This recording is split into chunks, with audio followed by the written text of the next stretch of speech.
In this video, I'll show you how to use OBS as a virtual camera.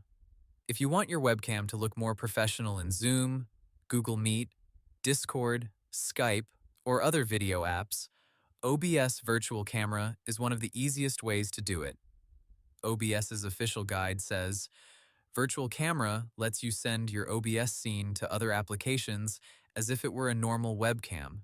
That means instead of showing just your regular camera, you can show a full OBS layout with overlays, text, backgrounds, logos, screen captures, and multiple video sources all combined into one camera feed. To get started, open OBS Studio and build the scene you want to use. For example, you might add your webcam as the main source, then add a background image, your microphone input, a logo, your screen, or even a picture-in-picture layout. The nice thing is that whatever appears inside your OBS preview can become the video feed that other apps will see once Virtual Camera is turned on. OBS explains that this is especially useful for apps that can use a webcam but cannot directly capture your customized OBS scene. Once your scene is ready, go to the Controls panel on the right side of OBS and click Start Virtual Camera. According to OBS's official Virtual Camera Guide, that button starts sending your current OBS scene out as a webcam source. After you click it, OBS Virtual Camera should become available inside other apps. If you want to stop using it later, you simply click Stop Virtual Camera. Now open the app where you want to use your OBS feed, like Zoom or Discord. Go into that app's camera or video settings, then choose OBS Virtual Camera from the list of available cameras. Once you select it, the app should display your OBS scene instead of your normal webcam.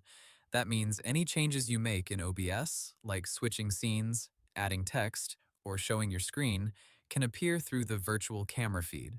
If you want to fine-tune the setup, OBS also says you can use the gear icon in the controls dock to open the virtual camera settings. That can help if you want more control before using the feed in another app. Now here's an important troubleshooting tip. If you do not see the Start Virtual Camera button at all, OBS has an official troubleshooting page for that. On Windows, OBS says, you may need to go to the OBS installation folder, open data, then OBS-plugins, then win-dshow, and run virtualcam-install.bat as administrator. That installs the virtual camera component manually if it is missing. If you are on a Mac and the virtual camera is not available, OBS Community Troubleshooting tied to OBS's installation flow shows that macOS may require you to allow OBS system software in privacy and security settings before the virtual camera works correctly. After allowing it, restarting OBS can help the camera appear in apps normally. So the full process is simple. Open OBS, create your scene, click Start Virtual Camera, then open your meeting or chat app and select OBS Virtual Camera as your webcam. Once that's done, anything you build in OBS can be shown as your live camera feed. Hope the tutorial was helpful. Subscribe to my channel and see you in the next video.